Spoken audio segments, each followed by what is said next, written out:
Hari Jumat kita berdoa. Terima kasih Tuhan, kami bersyukur karena hari ini masih kesempatan Tuhan berikan buat kami untuk mendengarkan firman Tuhan. Kami mohon Roh Kudus urapi kami, baik hamba-Mu yang menyampaikan firman-Mu, demikian Roh Kudus mengurapi, menolong jemaat untuk mendengarkan firman Tuhan, sehingga kami akan mengerti segala kehendak Tuhan, hati Tuhan untuk kami. Dan mampukan kami untuk melakukan apa yang Tuhan mintakan buat kami. Semua jemaat yang sedang mendengarkan firman Tuhan di rumah masing-masing, diberkatilah mereka semua. Turunlah damai dan sejahtera atas jemaat sekalian. Dan kami buka hati mendengarkan firman-Mu. Mari Tuhan, berfirmanlah bagi kami. Kami siap mendengar di dalam nama Tuhan Yesus. Haleluya. Amin. Shalom, shalom jemaat yang dikasihi Tuhan. Tuhan Yesus memberkati kita semua.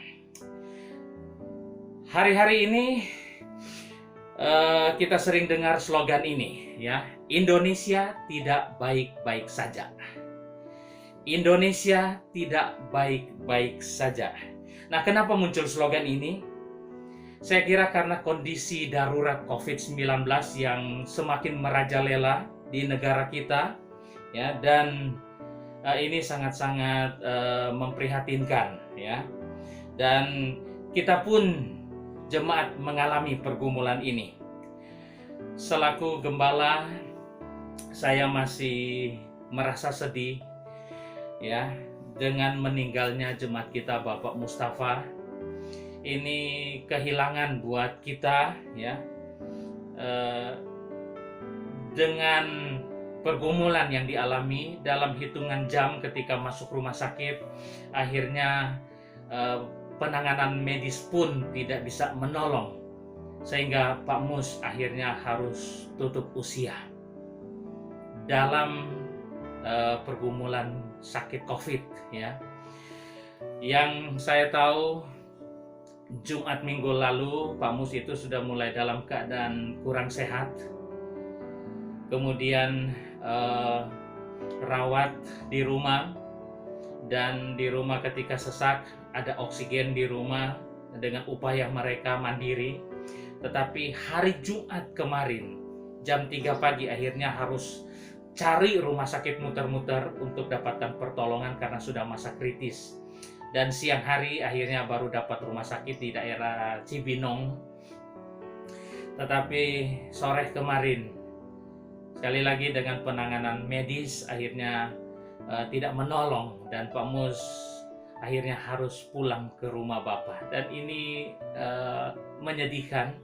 Saya sampai bilang ke Ibu Gembala, di perasaan ini, ya, masih berasa belum percaya, nggak percaya kalau Pak Mus, ya, sudah nggak ada. Yang saya tahu minggu lalu sempat Pak Martin masih ketemu, dan ternyata itu pertemuan terakhir. Mereka bisa ngobrol dan berdoa, bahkan dengan kasih Pak Mus masih mendukung pelayanan kita, dan kami bersyukur untuk semuanya itu. Nah, menghadapi Jumat ini saya tahu jemaat pun sedih, ya, dan yang lebih menyedihkan, selaku gembala, kami para hamba Tuhan, majelis, bahkan jemaat, tidak ada satupun yang bisa datang melihat dan bahkan mengacarakan pemakaman karena harus diadakan secara protokol COVID. Ya, jemaat kita kuat menghadapi semuanya ini. Pergumulan ini kita sedang hadapi karena beberapa jemaat pun sedang bergumul, keluarga kita pun sedang bergumul dengan COVID ini. Saya terus berharap dan kami terus berdoa, jemaat, mari kita kuat di dalam Tuhan, berserah penuh kepada Tuhan, yang kita tahu ketika Tuhan izinkan kita masih ada, kita masih hidup, ya, apapun yang kita alami, Tuhan tidak akan pernah meninggalkan kita. Mari kita terus kuat di dalam Tuhan. Nah, jemaat yang dikasihi Tuhan, dalam kondisi sekarang ini, saya mau sampaikan bahwa tidak ada pilihan buat kita selain kita harus maju terus, jalani hidup ini dengan berlindung kepada Tuhan. Karena tidak ada tempat lain untuk kita dapatkan perlindungan selain daripada Tuhan. Ya, kita mau lari kemana dalam kondisi seperti sekarang ini, jemaat Tuhan? Ya, kita hanya bisa berserah dan berlindung kepada Tuhan, sehingga apapun keadaan kita, kondisi kita, kita ada di dalam Tuhan. Baik, saya akan bacakan firman Tuhan. Mari buka kitab Mazmur pasal 46 ayat 2 dan 3. Dua ayat ini kita baca, dan saya berharap kita semua akan dapatkan ketenangan dengan kebenaran firman Tuhan ini, kuat di dalam Tuhan di tengah situasi sekarang ini. Kita perhatikan Mazmur 46, pertama lihat ayat 2. Allah itu bagi kita adalah tempat perlindungan dan kekuatan. Sebagai penolong dalam kesesakan sangat terbukti. Saya baca kembali. Allah itu bagi kita, perhatikan ya, buat kita. Allah itu bagi kita tempat perlindungan dan kekuatan. Allah itu bagi kita tempat perlindungan dan kekuatan. Sama-sama jemaat katakan amin. Ya. Puji Tuhan. Sebagai penolong dalam kesesakan sangat terbukti. Hari-hari ini kita sesak dengan pergumulan kita. Kondisi yang tidak membaik membuat kita sesak. Tapi apa kata firman Tuhan? Sebagai penolong dalam kesesakan sangat terbukti. Sebagai penolong dalam kesesakan sangat terbukti. Jika jemaat setuju dan percaya, katakan amin. Yes, amin, kita percaya. Ayat 3. Sebab itu kita tidak akan takut sekalipun bumi berubah, sekalipun gunung-gunung goncang di dalam laut. Karena Tuhan kita penolong, maka menjadikan kita tidak takut. Apapun kondisi dunia, kata pemazmur ini, sekalipun bumi berubah. Ya, sekalipun bumi berubah. Dan sekarang ini perhatikan, betul bumi sudah berubah. Dengan pandemi ini membuat semuanya berubah. Tapi bersama Tuhan menjadikan kita tidak takut. Ya, bersama Tuhan kita tidak takut. Nah, saya mau sampaikan alasan kenapa kita harus berlindung kepada Tuhan. Saya sungguh berharap firman Tuhan ini akan memberkati, meneguhkan. Bukan hanya menghibur jemaat, tetapi meneguhkan, menolong, menguatkan jemaat. Ya, alasan kita berlindung kepada Tuhan yang pertama, karena tidak ada pribadi lain yang sanggup tolong kita. Karena tidak ada pribadi lain yang sanggup memberi pertolongan kepada kita. Katakan amin. Amin. Ya. Pertanyaan buat kita gini, dalam kondisi dunia yang berubah sekarang ini, adakah seseorang yang sanggup memberi pertolongan kepada kita? Di tengah pergumulan yang seperti kita hadapi sekarang ini, ada nggak kita dapatkan pertolongan dari siapapun? Terbukti orang hebat manapun, orang pintar manapun, orang sekaya apapun, orang dengan jabatan tinggi bagaimanapun, tidak ada yang bisa menolong kita. Saya mau angkat Daud, ya. Setelah Daud menjalani kehidupannya yang panjang, mulai dari keluarga sederhana menjadi gembala, ya, ternak, dan akhirnya dia menjadi prajurit dan menjadi raja. Di akhir hidupnya dalam perjalanan yang panjang, Daud dalam doanya dia berkata begini di 1 Tawarik 17 ayat 20. Ya Tuhan, tidak ada yang sama seperti Engkau. Tidak ada Allah selain Engkau menurut segala yang kami tangkap dengan telinga kami. Daud bukan hanya alami sendiri, lalu dan dia yakin hanya Tuhan penolong dia. Tetapi Daud pun belum pernah mendengar, ya, dengan telinganya bahwa ada Allah seperti Tuhan kita yang memberikan pertolongan luar biasa. Nah, kenapa berlindung kepada Tuhan? Karena tidak ada, sekali lagi, tidak ada pribadi lain yang sanggup memberikan kita pertolongan. Mari jemaat Tuhan, kuatkan hatimu, angkat imanmu, percayakan hidup kita hanya kepada Tuhan. Tuhan satu-satunya penolong kita yang Alkitab katakan sangat terbukti. Yang kedua, Alasan kenapa kita berlindung kepada Tuhan, karena segala sesuatu diatur oleh Tuhan. Sekali lagi, segala sesuatu diatur oleh Tuhan. Saya harus yakin apa yang terjadi dengan jemaat kita Pak Mus adalah kehendak Tuhan. Ya, kenapa? Karena segala sesuatu yang terjadi di dunia ini ada dalam kontrol dan kendali Tuhan. Amin jemaat ya. Dan apa yang Tuhan buat itu baik adanya.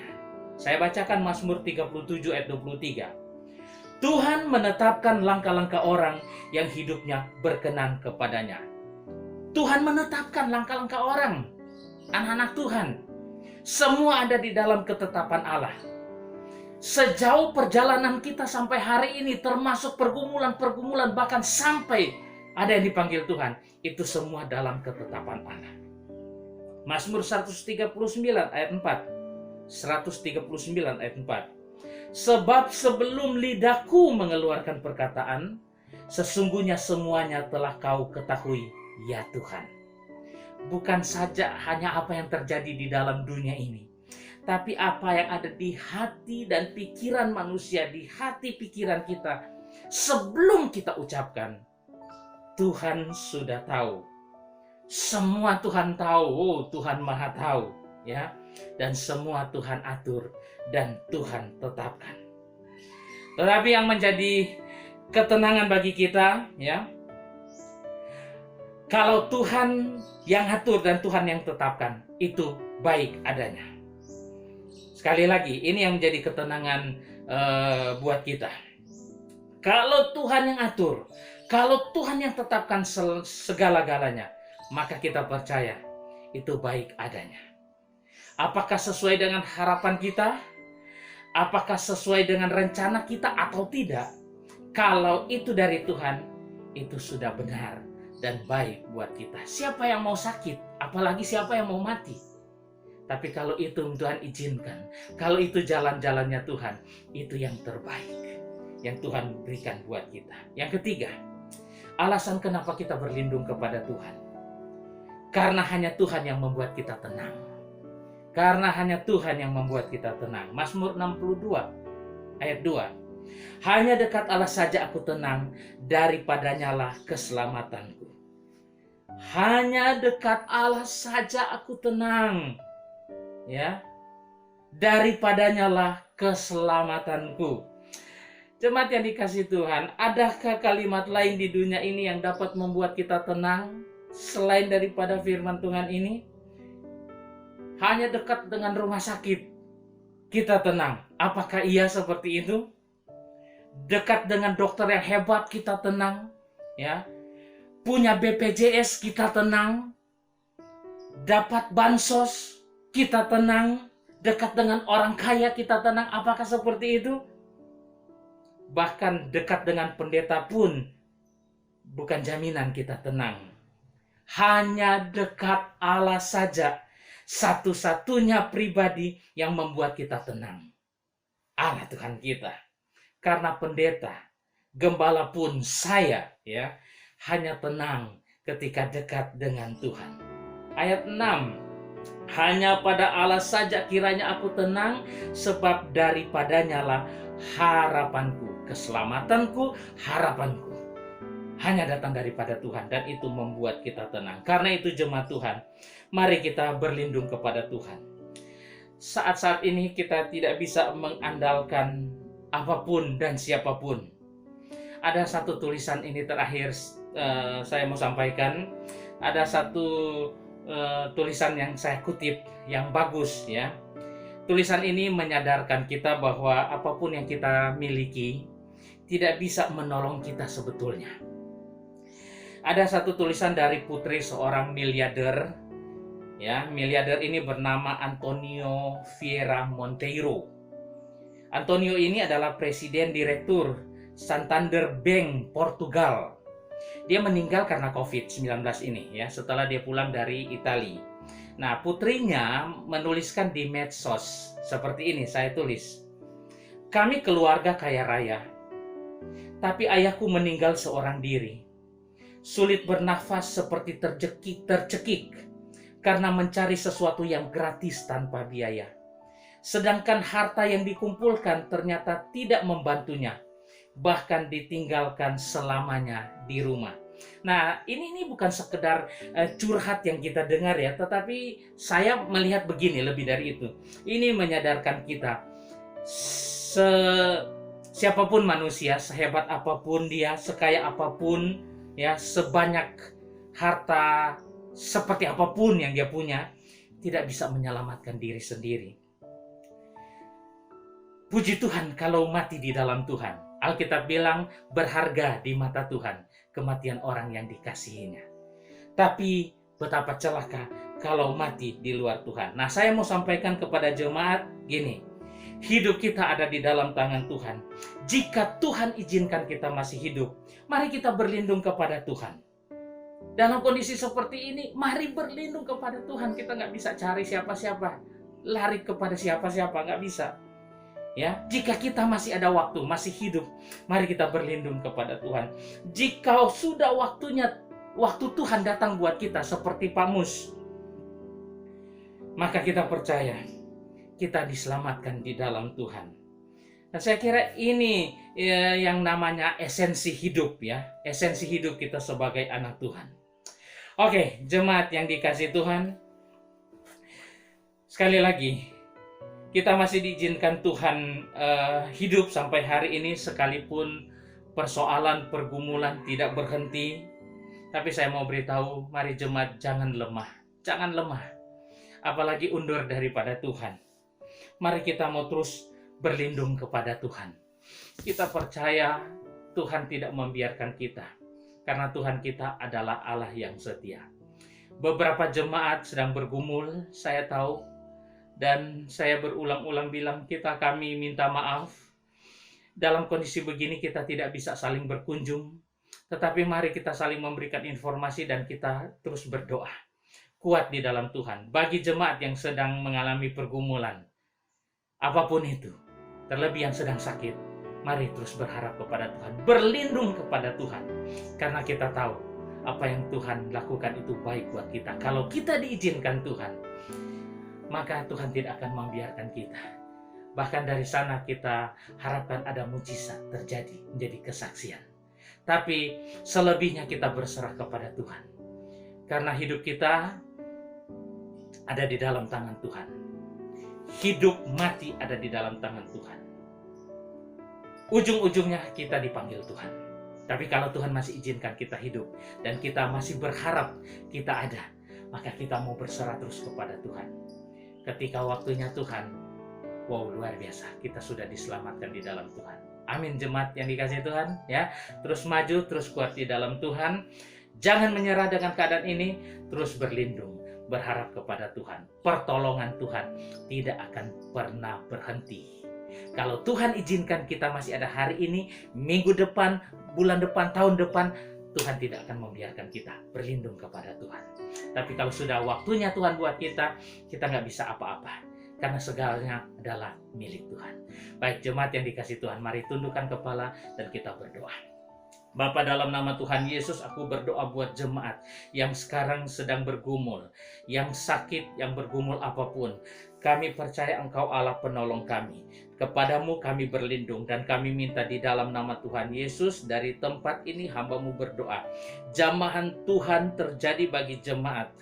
Dalam nama Tuhan Yesus, yang sakit dipulihkan, disembuhkan Tuhan. Imannya dikuatkan, rohnya dibangkitkan. Dan dia berharap kepada Tuhan, mengalami mujizat dan kuasa Tuhan. Jemaat yang mengalami masalah apapun itu, hamba-Mu serahkan mereka ke dalam tangan Tuhan. Teguhkan jemaat untuk tetap kuat di dalam Tuhan. Terima kasih Tuhan. Kami percaya Engkau satu-satunya Tuhan kami. Tidak ada Allah lain selain Engkau Tuhan. Yang kami percaya, yang pertolongan-Mu sungguh sangat terbukti. Terima kasih, terpujilah nama-Mu Tuhan. Berkati jemaat di tengah pandemi ini. Hari-hari ini kami belum bisa beribadah bersama di gereja. Tapi Tuhan kuatkan bahwa jemaat untuk tetap semangat mencari Tuhan, semangat beribadah kepada Tuhan, dan tetap semangat melayani Tuhan. Terima kasih. Segala hormat pujian kami persembahkan hanya bagi-Mu. Dan aku mohon berkat Tuhan turun atas jemaat, khusus Ibu Yohana yang sedang berduka dan keluarga besar Pak Mus. Tuhan kiranya hiburkan dan berkati. Bagi jemaat-jemaat yang bergumul apapun, kami sudah berdoa dan kami minta dalam nama Yesus, Tuhan kuatkan dalam iman. Terima kasih Tuhan, dan aku mohon berkat bagi setiap jemaat. Diberkatilah engkau jemaat Tuhan, anak-anak sekolah minggu, remaja.